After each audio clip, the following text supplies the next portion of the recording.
자, 사탄의 계략들에 대해서 계속 살펴보고 있는데요. 특별히 지난 시간과 또 이번 시간에는 이 가정에서 이 남자의 역할을 살펴봄으로 인해서 사탄이 그 남자들에게 어떠한 계략을 가지고 다가오는 것인지 살펴보도록 합니다. 고린도후서 11장 2절 보겠습니다. 이는 내가 경건한 질투로 너희에게 질투를 느낍니다. 내가 너희를 한 남편에게 정혼시켰나니 이는 한 순결한 처녀로 너희를 그리스도께 바치려는 것이라.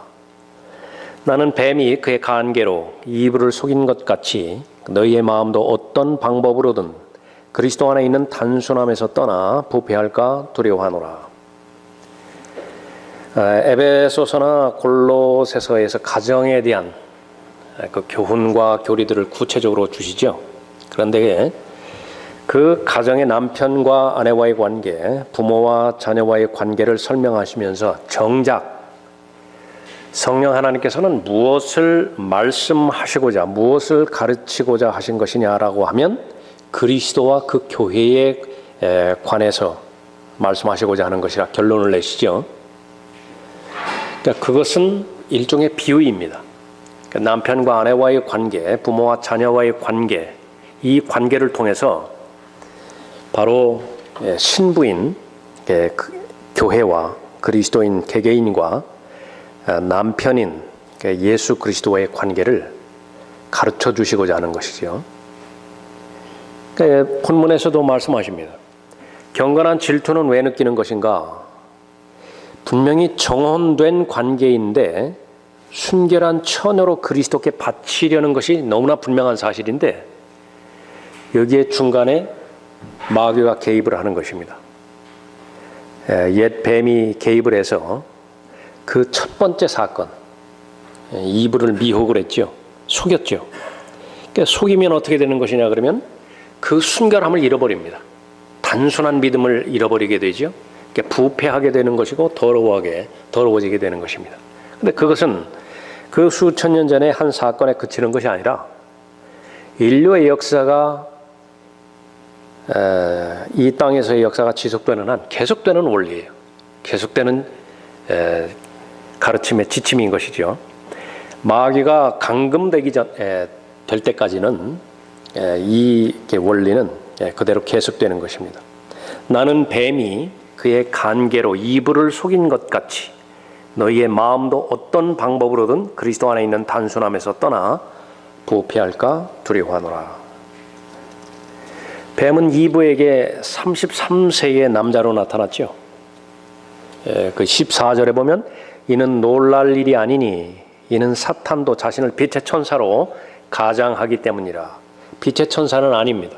그러나 얼마든지 빛의 천사로 가장해서 나타날 수 있죠. 정체는 무엇이에요? 뱀입니다. 아무리 아름다운 남자로, 멋진 남자로, 실제로는 남편보다 더 근사한 남자로 다가온다 하더라도 그 정체는 뱀이에요. 그러니까 목적은 무엇입니까? 미혹이고 또 속이려는 그 동기를 가지고 온 것이죠. 그러니까 그것을 알아야 되는 것입니다. 이 뱀은 용이지요. 리비아단입니다. 성경에서 또 우리가 배워야 되는, 알아야 되는 그런 사실 하나는 창세기 3장에 보면 그 여자가 그 씨를 가지고 여자와 그 씨에 관련돼서 언급하고 있죠. 그러니까 동정녀 탄생을 예상하고 있는 것입니다. 여자는 씨가 없으니까. 그러나 마귀는 씨를 가질 수 있다라고 하는 사실을 알아야 되는 것입니다. 카인에 대해서는 성경에서 아주 그 주의 있게 또 여러 가지 면에서 언급하고 있죠. 멸망의 아들을 예표하는 가장 강력한 인물이에요. 카인의 길로 가지 말라고 이렇게 또 그 말씀을 하셨죠. 그 이브가 낳은 첫 번째 아이가 바로 카인이었죠. 적그리스도가 표를 가지고 있듯이 카인도 표를 가지고 있습니다. 창세기 4장 15절에 보면 주께서 그에게 말씀하시기를 카인을 죽이는 자는 누구라도 안갚음을 7배나 받으리라 하시고 주께서 카인에게 표를 하여 그를 만나는 어떤 사람도 그를 죽이지 못하게 하시니라. 카인은 도피자의 그 신분이었죠. 일정한 거처 없이 떠돌아다니는 유랑자가 되어버리는 것입니다. 모두가 다 마귀의 자녀를 예표하는 것이에요. 한 가정에 태어났으면서 카인과 아벨은 형제 아니에요. 그럼에도 불구하고 그 소속이 어디냐. 데살로니가후서 2장 3절에서는 멸망의 아들이라고 그렇게 언급을 하고 있습니다. 아무도 어떤 모양으로든지 너희를 미혹하지 못하게 하라. 이는 먼저 배교하는 일이 이르지 않고 또 죄의 사람 곧 멸망의 아들이 나타나지 않고서는 그날이 오지 아니함이라. 멸망의 아들. 예? 멸망의 아들은 하나의 사람입니다. 맨이라게 맨.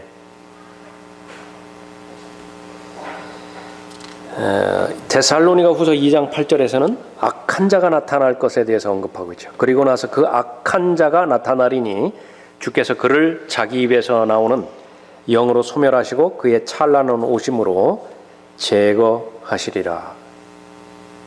뱀의 씨는 사탄의 아들로 나타나는 것입니다. 그러니까 예수 그리스도, 참된 그리스도시죠. 그러니까 모방하는 적그리스도가 있습니다. 하나님의 가족이 있죠. 마귀의 가족도 있습니다.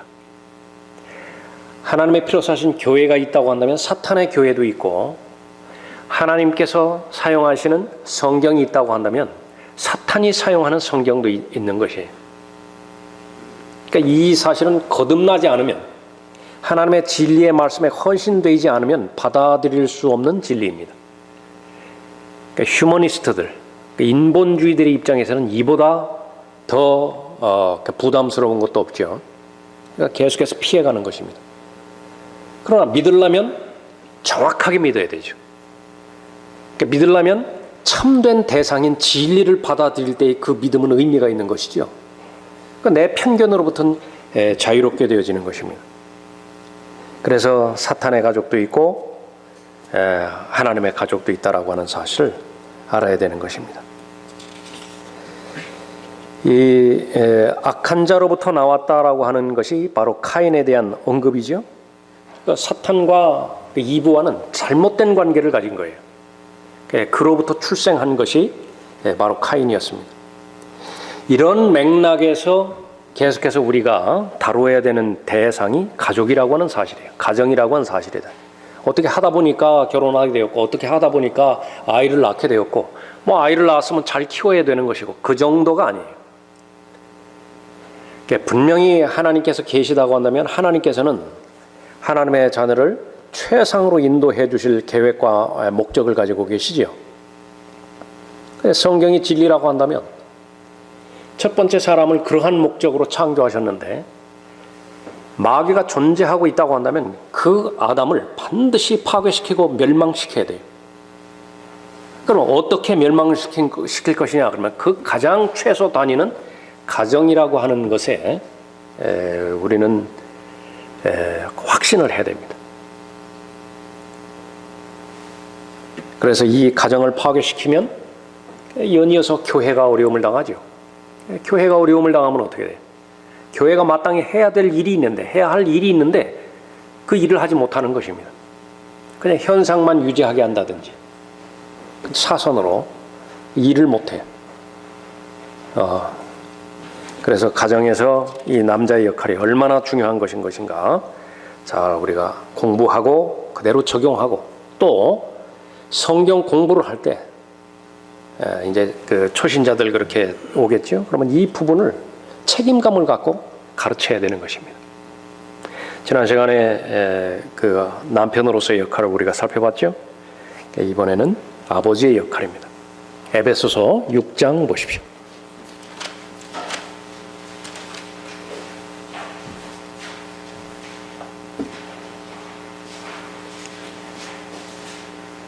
(4절에)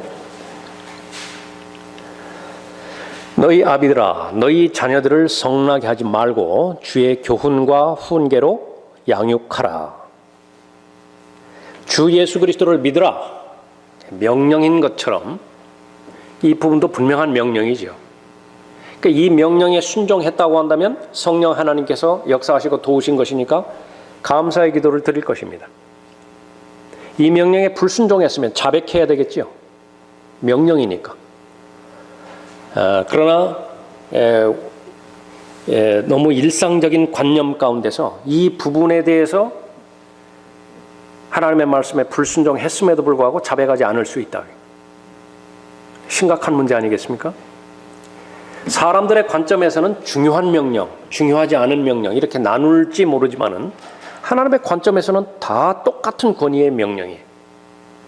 그러니까 이 부분에 있어서도 분명하게 우리가 성경적인 그 수준에서 접근을 해야 될 것입니다. 어려울 때 우리가 살고 있는 이 세상은 아주 어려울 때죠. 어려울 때는 두 가지가 발견되지 않는 때인데 그것은 바로 권위가 발견되지 않고 사랑이 발견되지 않는 때입니다. 사람은 하나님의 형상으로 창조되었기 때문에 하나님의 구원받을 때 하나님의 형상을 다시 회복을 하는 것이죠. 그 하나님께서는 무엇으로 일을 하시는 것인가? 그러면 만왕의 왕이시잖아요. 그분의 이름이 만주의 주이시죠. 그러니까 권위가 있어야 일을 한다고요. 하나님의 말씀은 권위가 있는데 말씀으로 창조하셨고 말씀으로 운영하고 계시고요.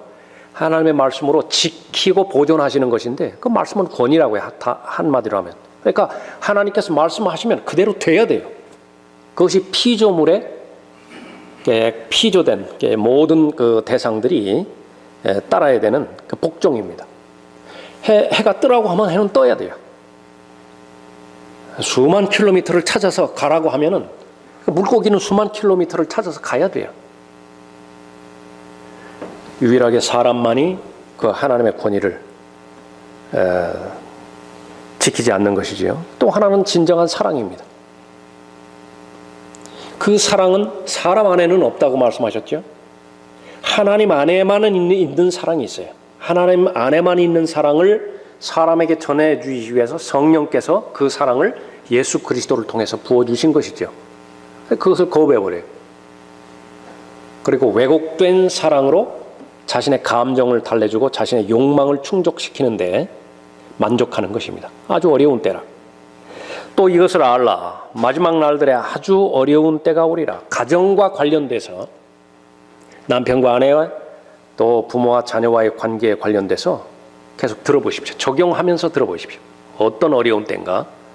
사람들이 자기를 사랑하고 돈을 사랑하며 자긍하고 교만하며 하나님을 모독하고 부모에게 불순종하며 감사하지 아니하고 거룩하지 아니하며 무정하고 화해하지 아니하며 모함하고 절제하지 못하며 사납고 선한 것을 좋아하지 아니하며 배반하고 분별이 없으며 자만하고 쾌락을 사랑하는 것이 하나님을 사랑하는 것보다 더하며 경건의 모양은 있으나 경건의 능력은 부인하리니 이런 자들에게서 돌아서라. 지난 시간에도 살펴봤죠. 그 가정은 형태는 가정이에요. 그 가정 안에 들어가 보면 어떤 내용도 없어요. 사람이 사람답게 규정짓는 것은 성경에 의하면 관계인데 관계가 없어요. 그냥 형식만 있는 것입니다. 그 부분을 성경은 경고하고 있습니다. 어떤 부분에 있어서 전문가가 되기 위해서는 많이 노력을 하고 많이 배워야 되죠. 그러니까 전문가 중에 전문가가 남편이고 아버지인 전문가입니다. 그냥 되는 것이 아니에요. 시간만 흐른다고 해서 남편이 되고 시간만 흐른다고 해서 아버지가 되는 것이 아니라 아버지 공부를 많이 해야 되죠. 남편 공부를 많이 해야 되는 것입니다. 책임을 지지 않는 아버지들, 있으나 마나한 아버지들 가정에 계속해서 늘어만 가는 것입니다. 아버지의 책임이 무엇인지 모르는 채 아버지가 되기 때문에 그렇죠. 그러나 분명한 것은 하나님께서는 남자에게 가정을 지키고 보호하라고 하는 책임을 주셨어요. 그건 첫 번째 그 의무사항이라. 그 안에는 자녀들을 양육할 책임도 포함이 되어지는 것이죠. 가정에 이 자녀들을 주신 것은 시편 127편 3절에 의하면 주님께서 주신 유업이라 말씀하셨습니다. 어쨌든 주님께서 주신 유업이니까 최고의 노력을 다 해야 되겠죠. 최고의 투자를 다 해야 되겠죠. 또한 자녀는 하나님께서 주신 선물입니다. 그 선물이라고 하는 것은 그 자녀가 하나님께 기쁨이 되어야 돼요.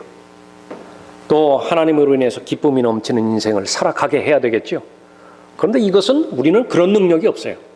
사람 자체는 그런 능력이 없다.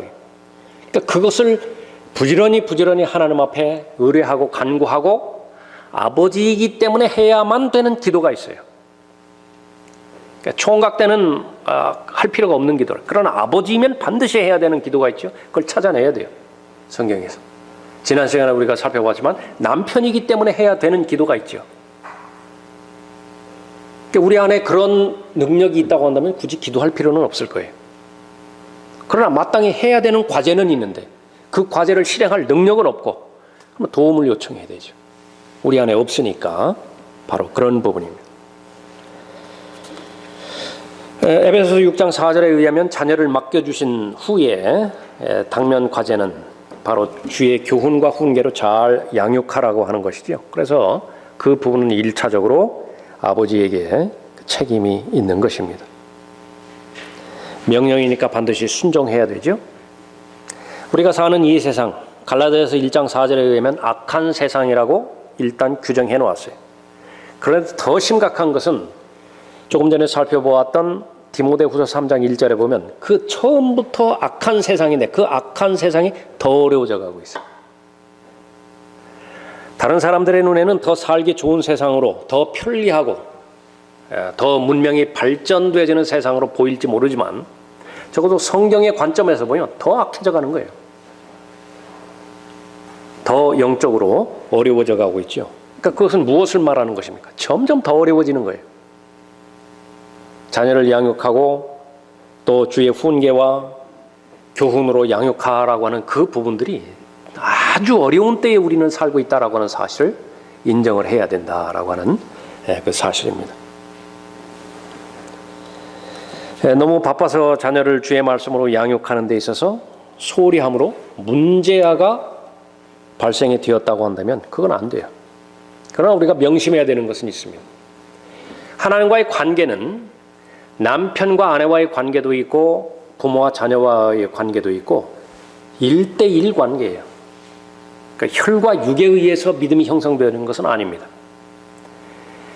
좋지 못한 환경보다는 좋은 환경에서 자라는 것이 훨씬 더 유익이 되죠. 그러나 그렇다고 해서 그 환경이 그 사람의 운명을 좌우해 주지는 않아요. 얼마나 경건한 가정 가운데서 구원을 받지 못한 자녀가 있습니까? 반면에 아주 열악한, 영적으로 열악한 환경 가운데서 하나님 앞에 헌신하고 하나님 앞에 일생을 드린 그런 귀한 자녀가 또 나오는 가정도 있어요. 그러나 그것은 하나님의 소관이에요. 당사자들은 자신이 해야 되는 그런 그 일들을 최선으로 잘 감당을 해야 되는 것이죠.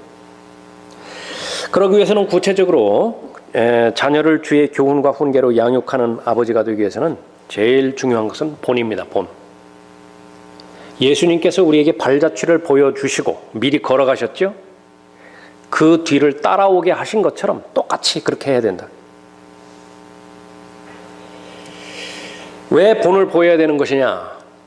최종적인 목표는 권위를 얻기 위함입니다. 하나님의 일이라고 하는 것은 권위가 있어야 일을 하는 것인데 또 하나님의 말씀을 대변을 했는데 하나님의 말씀을 제공을 했는데 그 사람이 전한 하나님의 말씀의 권위를 받아들이지 않으면 헛일이겠죠. 그냥 뭐 말하니까 어쩔 수 없이 듣지만은 속으로는 당신이나 잘하시오. 무슨 효력이 있겠어요. 그런 말들. 왜 그런 말을 듣죠? 아무런 본이 보여지지 않는다. 계속해서 거짓말이나 하고 이기적으로 살고 그런 상태에서 그 예수 그리스도를 증거할 때도 뭐 간증을 잃어버렸으니 무슨 힘이 있겠습니까? 가정에서 역시 마찬가지라. 권위의 문제는 모든 문제의 출발점입니다. 하나님께서는 이 권위와 질서를 통해서 가정을 인도하길 원하시고 지키시길 원하기죠. 교회도 마찬가지입니다. 교회에 권위가 없고 질서가 없다. 그건 더 이상 교회가 아니에요. 사교 집단입니다. 첫 번째가 되는 것은 사랑도 아니고 섬김도 아니고 인격도 아니고 헌신도 아니고 봉사 그런 것도 아니에요. 그게 권위라 그 권위. 하나님의 말씀이 있는 것이냐? 그 하나님의 말씀의 권위에 순종할 때에 그 다음에 다른 이어지는 열매가 맺어지기 때문에 그런 것이죠. 그러나 나는 너희가 알기를 원하노니 즉 각 남자의 머리는 그리스도시요 여자의 머리는 남자요 그리스도의 머리는 하나님이시니라. 고린도전서 11장 3절에서 말씀하고 있습니다. 하나님께서 주신 권위는 절대로 주장하라고 한 것이 아니라 권위를 주신 목적은 무엇이냐면 세우기 위해서. 세우기 위해서는 권위가 필요하다. 그래서 성경에서 말하는 권위는 반드시 본이 되어야 돼요. 그 사람의 생애가 신실한 것이 입증이 되어지지 않는데 하나님께서 그 사람에게 권위를 주실 수 있는 것인가? 그런 것은 없는 것입니다. 에베소서 5장 23절도 보세요. 거기에 이는 남편이 아내의 머리됨이 그리스도께서 교회의 머리됨과 같음이라. 그는 몸의 구주시니라 말씀하셨죠. 자녀들에게 주는 그 명령도 마찬가지입니다. 그 권위에 순종하라라고요. 부모에게 순종하라. 자녀들아 모든 일에 부모에게 순종하라. 이것이 주를 참으로 기쁘시게 하는 것이라. 종과 주인의 관계. 이것은 로마 시대예요. 우리 시대 말고 무슨 노동조합 이런 거 말고 정말로 생사 여탈권을 가진 주인에 대해서 종이 거듭났다고 한다면 그 종에게 준 명령은 무엇이냐면 주인에게 순종하라. 잘 대해주는 주인. 그거 말할 것도 없고 까다롭게 구는 주인에게도 순종하라고 말씀하셨대요. 너무 불합리하죠. 너는 너무 부당합니다. 그러니까 그것은 하나님께서 책임지실 일이고 남편이 존경받을 짓을 해야 내가 남편의 권위에 순종을 하죠. 아버지가 존경받을 만한 구석이 있어야 아버지 말에 순종을 하죠. 그런 건 하나님께서 책임지실 일이고 하나님의 말씀에 의하면 남편이라는 자체 때문에 또 아버지라고 하는 자체 때문에 순종하라고 말씀을 하시는 것입니다. 그것이 주를 참으로 기쁘시게 하는 것이라 말씀하죠. 아울러서 그렇게 하는 것이 옳다라고도 말씀하십니다. 자녀들아 주 안에서 너희 부모에게 순종하라. 이것이 옳으니라. 옳은 것은 계산하지 않고 행해야 되죠. 그러나 이 시대는 어떻습니까? 권위도 없고 사랑도 없는 시대이다. 그렇기 때문에 더욱더 그리스도인은 참된 그리스도인은 하나님의 말씀에 더욱더 가까이 다가가서 하나님의 말씀의 원리대로 잘 살아갈 수 있어야 되는 것입니다. 아버지는 자녀에게 집에서 본을 보여야 되죠. 자녀는요 보는 것만 믿어요. 누가? 아버지 어머니가 하는 것만 믿는다. 자녀들은 싫든 좋든 아버지를 닮아가게 되어 있습니다. 그건 부인할 수 없어요. 나는 다른 사람은 몰라도 아버지는 안 닮는다. 아버지는 존경하지 않는다. 시간이 많이 지나가 있을 거면요 헌뜻 놀란다. 내가 아버지가 돼 있는 거예요. 영향력입니다. 관계의 영향력이라. 자녀들이 아버지가 집에서 성경 읽는 것을 볼 수 있는 것 최고의 교육입니다. 아버지가 어려울 때이든 그렇지 못한 때이든 무릎 꿇고 하나님 앞에 기도하죠. 자녀가 그걸 봐요. 그보다 더 좋은 스승은 없습니다. 가정에서 본을 보여야 될 뿐만 아니라 아버지는 교회에서 또 본을 보여야 되는 것입니다. 하나님 앞에 영과 진리로 경배드리는 그 경배의 소중함, 그것은 아버지를 통해서 배우는 거예요. 자녀들이. 아버지가 얼마만큼 그 경배를 소중하게 여기고 또 삶의 우선순위를 그 경배에 두는 것인지 어릴 때부터 아버지를 통해서 배울 수 있다고 한다면 그보다 더 좋은 교육은 없는 것이죠. 성경대로 실행하고 또 성경을 가르치고 성경을 설교하는 교회의 중요성을 늘 강조해서 가르쳐줘야 됩니다. 그것이 자신을 지킬 수 있기 때문에 그렇죠. 더 악해져만 가고 더 부도덕해져만 가는 세상 가운데서 자신의 거룩함을 지킬 수 있는 유일한 방법이기 때문에 그런 것입니다. 가능하면 자녀들과 함께 시간을 갖는 것은 너무나 좋습니다. 오늘 경배 시간에 가족이 함께 하나님 앞에 경배드리죠. 그 최고의 복이에요. 그러지 못한 가정들이 있죠. 기도의 제목 아니겠습니까? 내 힘으로는 할 수 없다. 그러니까 기도하는 것입니다. 가능하면 함께 기도 모임에도 참여하고요. 꼭 교회에 나오는 기도 모임 그것을 말하는 것이 아니라 함께 자녀와 아버지가 기도를 인도하면 좋은 것이지요. 또 서로 더 나아가서 구령 모임을 같이 갖는다라고 한다면 마귀가 틈을 갖지 못하게 될 것입니다. 다른 교육을 시키기 위해서 얼마나 많이 투자를 합니까? 자녀들의 교육을 위해서 얼마나 많이 돈을 쓰죠? 시간을 그렇게 안배를 하죠. 그럼 결국은 다 없어져 버릴 거예요. 유일하게 남는 것은 진리밖에 남는 것이 없습니다.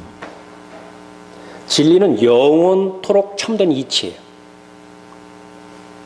지나간 세상이나 지금 세상이나 다가오는 세상이나 똑같이 적용되어지는 참된 이치, 그것은 진리예요. 그거 하나만 남아요. 바로 말씀이죠. 그래서 이 말씀에 대한 훈련을 가능한 한 어릴 때부터 시킨다고 한다면 그 아이를 하나님의 은혜 가운데서 잘 지켜줄 수 있고 보호해 줄 수 있는 최상의 방법이라. 어린아이가 3살 정도 되면은 입맛이 결정된다고 합니다. 3살 때 무엇을 먹느냐가 이제 그 아이 자체가 되는 거예요.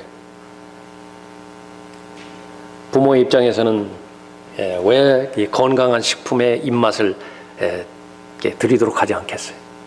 마찬가지죠. 하나님의 자녀는 누구나 상관없이 하나님의 인자하심을 맛보아야 됩니다. 그것이 입맛이라고, 입맛. 교회 가니까 좋은 거예요. 찬송하니까 좋은 거예요. 또 조금 전에 우리가 살펴봤던 가족 모임도 좋은 거예요. 밖에서는 아주 어렵다가도 가족만 생각하면 좀 힘을 얻는다. 휴일 되면 가족에 들어가고 또 다 마치면 저녁 때 가정에 들어가야 돼요. 왜냐면 거기 가족이 좋으니까 그냥. 그런 부분들은 자연스럽게 유지되어지는 것이 아니라 관리하고 가꿔야 됩니다. 정원사 우리가 살펴봤었죠. 다른 사람이 보기에는 정원이 아름답게 정리가 돼 있잖아요. 좋잖아요. 그러나 매일매일 정원사는 풀을 뽑아야 돼요. 가지치기를 해줘야 돼요. 그런 노력이 없이는 가정은 유지가 되지 않는 것입니다.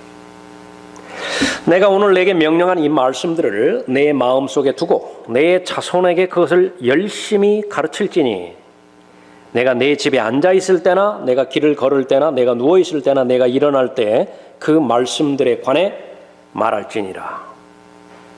신명기 6장 6절 7절 말씀이죠. 이 부분이 기본이 되어지면 대화는 별로 어렵지 않습니다. 아버지와 자녀가 대화를 할 수 있다. 오늘날에는 거의 찾아볼 수 없는 상황이죠. 그러나 그리스도인에게 주어지는 특권이 있는데 그리스도인에게는 세대 차이가 없어요. 조건은 무엇입니까? 말씀이라고 하는 권위에 모두가 다 순종할 때. 특권 가운데 특권이죠. 성경을 존중하고 귀히 여기는 아버지, 성경을 귀히 여기고 귀히 여기는 자녀, 그 둘 사이는 세대 차이가 없는 것입니다. 서로 기도를 부탁하고 서로 기도해주고 또 서로 도전해주고 그런 것이죠. 그러기 위해서는 아버지는 어릴 때부터 자녀에게 성경적 원리 또 성경적 원칙을 열심히 가르쳐야 될 것입니다. 성경에서는 얼마나 많이 경제 원리에 대해서 가르치고 있습니까? 하나님 앞에 드려지는 헌신, 또 11조, 땀의 소중함, 게으름의 악함, 이런 것들은 일상생활 가운데서 구체적으로 모두가 다 다루어지는 내용들이라. 그러니까 그런 부분들을 열심히 가르치죠. 배운 대로 실행하게 관리하는 것입니다. 그것은 훈육이죠. 교훈과 훈계로 양육하는 것입니다. 세상은 점점 더 더러워져 가고 있고 유혹은 더 거세게 밀려오고 있습니다. 그에 따라서 도덕적 수준은 한없이 내려가고 비윤리가 윤리가 돼버린 것이에요.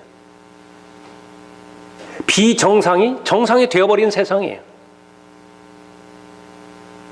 동성애가 악한 것이라고 한다면 아주 미개한 사람으로 취급을 받는 세상에 온 거예요.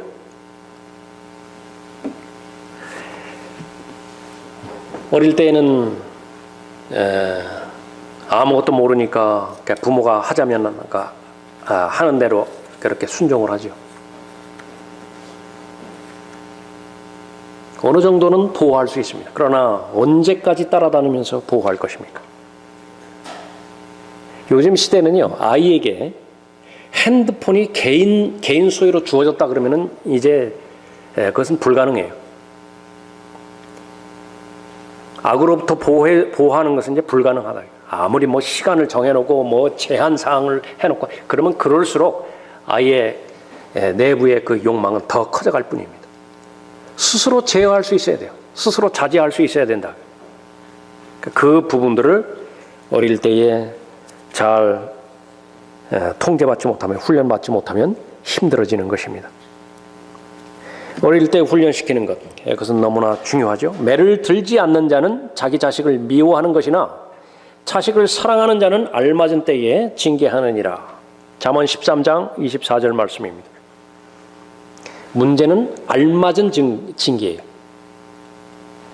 거의 대부분 자녀를 분노하게 만드는 것은요, 화나게 만드는 것은 거기에 아버지의 감정이 섞일 때죠. 그것은 알아요. 아이를 과소평가해서는 안 되죠. 절대로 과소평가하면 안 돼요. 힘이 없으니까 그냥 눌릴 뿐이에요. 그 순간만큼은. 자기가 힘이 딸리니까 아버지한테 한거를 못할 거 아니겠어요? 그러나 그것은 그대로 적체되어 있습니다. 안에 그냥 내재되어 있어요. 그것이 반복되면 반복될수록 이제는 신뢰를 잃어버리게 되는 것이죠. 자녀가 마냥 사랑스러운 대상만은 아니에요. 우리가 아는 것은 거기에는 육신이 있죠. 허물과 죄들 가운데 죽어 있다고요. 그 육신을 가지고 있는 것입니다. 그 육신은 죄들로 이루어졌죠.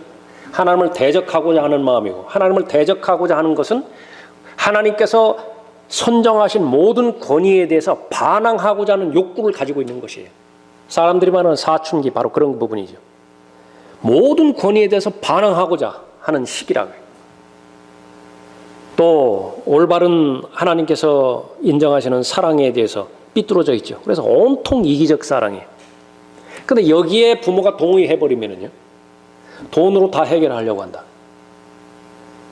아이가 공부를 잘한다. 모든 면죄부를 다 줘버려요. 공부만 잘하면 되는 거예요. 공부만 잘하면. 그것은 괴물로 키우는 것입니다.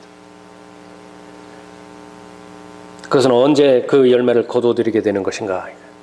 시간이 많이 지났을 때 아주 이제 씁쓸한 열매를 하나 둘 거둬들이게 돼 있는 거예요. 그렇게 안 키웠는데, 그런 마음으로 키운 것이 아니었는데. 본질적으로 악하다는 사실을 에레미야 17장 9절에서 우리가 알아야 되죠. 타락한 마음이 통제되지 않는 고집이 있는 것입니다. 그렇기 때문에 자녀가 어릴 때에 부모의 권위 아래 있을 때, 부모가 어떤 말을 하면 그 말이 참말인 것을 알 때가 있어요. 아이들이. 그때가 가장 중요하죠. 그러니까 부모밖에 모르니까요. 그때에 잘 바로잡아주면 그 아이는 이제 다른 사람에게 영향력을 주는 훌륭한 아이로 잘 성장할 수 있는 것입니다. 책임이 무엇인지를 알려주는 것, 그것은 아주 중요한 일입니다. 그렇기 때문에 요구대로 다 들어줄 수는 없는 거죠. 언어 예절을 가르쳐야 되고요, 식사 예절을 가르쳐야 되고, 공동생활 예절을 가르쳐줘야 돼요. 그 아이에게 흠이 있을 때에 부모가 간섭해서 바로잡아주는 것이 훨씬 낫지, 다른 사람이 그 아이를 상대해서 바로잡아주는 것은 견디지 못한다고요. 그걸 좋아할 부모가 어디 있어요? 매를 잡아도 내가 잡는 것이 낫지, 다른 사람이 매를 잡으면 어떻게 돼요? 그 다른 사람이 확대되면 누굽니까? 공권력이라고 해요. 구치소에 갇혀요. 감옥에 가게 된다고요. 그런 자녀가 되어서는 절대로 안 되는 것이죠.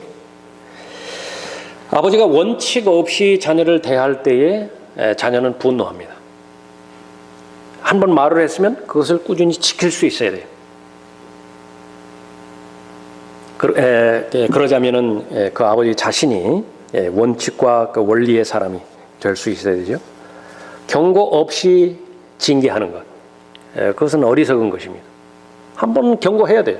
그건 잘못된 일이라고. 다음번에 반복이 되어지면 징계한다고. 징계 후에는 징계의 목적은 반드시 회복이죠. 그냥 벌을 주는 것이 아니에요. 그건 벌을 주는 것은 다른 사람이, 타자, 아무 상관없는 사람에게 벌을 주는 것이라. 그러나 자녀가 잘못했을 때에 징계해 주는 것은 세우기 위해서, 바로잡기 위해서 하는 것이지요. 아이의 마음속에는 어리석음이 매여 있으나 징계하는 막대기가 그에게서 이를 멀리 쫓아내리라. 징계를 유보해서는 안 되는 것이죠. 그 징계를 실행하지 못하는 아버지, 거기는 권위를 스스로 박탈해버리는 거예요. 꼭 매만이 징계가 아닙니다.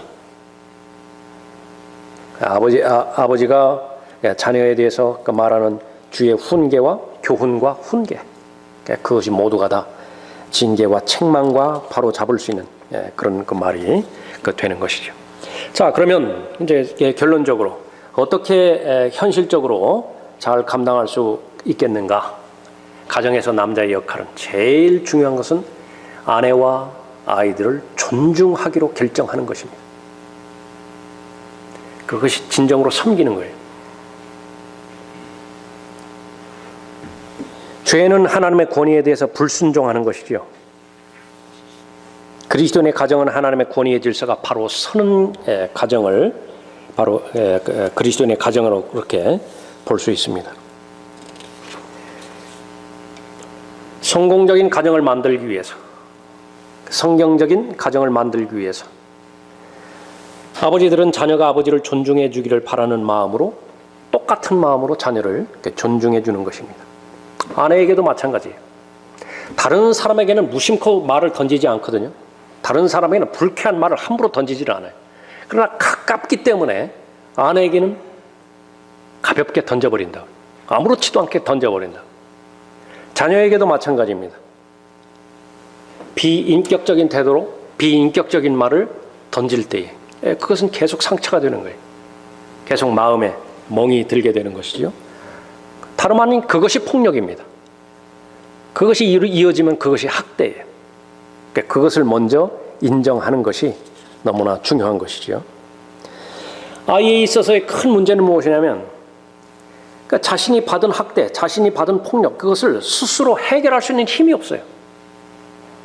어릴 때에 그렇게 멍든 상태로 계속 되어지면 어쩔 수 없이 성인이 되었을 때 그것이 이제 자신이 힘을 가지고 있을 때에, 자신이 분노를 표출할 때에 부정적인 방법으로, 폭력적인 방법으로 나올 수밖에 없는 것입니다. 아내를 존중하면 가정이 안정이 됩니다. 성경에서는 그래서 아내를 더 연약한 그릇으로, 또 생명의 은혜를 함께 상속받을 자로서 귀히 여기라고 베드로전서 3장 7절에서 언급하고 있죠. 자녀들 진실로 사랑하는 마음, 하나님께 주신 선물이고 하나님께 주신 유업이라고 하는 책임감, 그 가운데서 지속적으로 자녀들을 위해서 기도할 기도의 제목이 있을 것입니다. 나의 소유가 아니라 하나님의 소유이기 때문에 자녀들은 개개인에게 주어진 고유한 능력이 반드시 있어요. 은사가 반드시 있습니다. 그러니까 내 기준대로 판단하는 오류를 범해야 돼요. 그래서 부모의 입장에서는 어릴 때부터 잘 관심하고 관찰하고 또 세심하게 살펴서 무엇에 장점이 있는 것인지 그것을 발견을 해서 열어주는 것입니다. 기도로 후원하는 것이죠. 의미 있는 대화, 이 부분을 위해서도 아버지들은 많이 기도하고 준비해야 될 필요가 있을 것입니다. 특히 우리가 살고 있는 이 날들은 우선 절대적인 시간이 부족해. 아이들하고 만날 시간이 부족하잖아요. 그러니까 만난다 하더라도 준비되지 않은 대화로 인해 가지고 그 대화는 한계를 맞게 될 것입니다. 위험한 상태는 이 단절된 관계, 그것은 단절된 대화로부터 시작된다라고 하는 사실을 우리가 잘 아는 것입니다. 특별히 남자이기 때문에 조심스러워야 되는 것은 분노를 다스리는 법을 잘 배워야 됩니다. 통제해야 되죠. 이것은 뭐 남자 여자 가릴 것도 없지만 특히 가정이라고 하는 울타리 내에서 부모와 아버지와 자녀라고 하는 관점에서 이 분노가 통제되지 않았을 때에 받는 상처, 그것은 어떤 상처보다도 더 크기 때문에 그런 것입니다. 아름다운 가정, 행복한 가정, 간증이 있는 가정, 이것은 바로 관리해야 되고 하나님 앞에 하나님 만나 뵙게 됐을 때 결산해야 되는 그런 가정이겠죠. 이런 가정을 우리는 추구해야 됩니다. 남편으로서의 역할, 아버지로서의 역할, 그 역할을 감당하기 위해서 처음에 살펴본 것처럼 우리 자신 안에는 그런 능력이 없어요. 기도하고 열심히 공부하고 또 성령 하나님의 도우심을 받아야 되겠죠. 아내는 이 부분들을 도울 수 있어야 됩니다. 적극적으로 도와야 돼요. 아내는 남편이 이런 역할들을 잘 감당할 수 있도록 적극적으로 잘 돌볼 수 있어야 되겠죠. 나는 뱀이 그의 간계로 이불을 속인 것 같이 너희의 마음도 어떤 방법으로든 그리스도 안에 있는 단순함에서 떠나 부패할까 두려워하노라. 여기에 만점인 사람이 어디 있겠습니까? 얼마나 많이 실수하고 얼마나 많이 잘못하고 또 얼마나 많이 또 후회가 반복이 됩니까? 그러나 그리스도인은 오뚜기죠. 그럴 때마다 다시 일어나는 것입니다. 다시 한번 새로운 목표를 확인하고 또 주님 만나 뵐 날이 멀지 않았음을 확신하는 이때에 더욱더 하나님께서 마련해 주신 가정을 소중히 여기고 또 하나님께서 피로 사신 교회를 소중히 여기셔서 가정과 교회에 맡겨주신 원리와 원칙들 다시 한번 확인하고 또 잘 실행에 옮길 수 있도록 하나님 앞에 간구를 드려야 될 것입니다.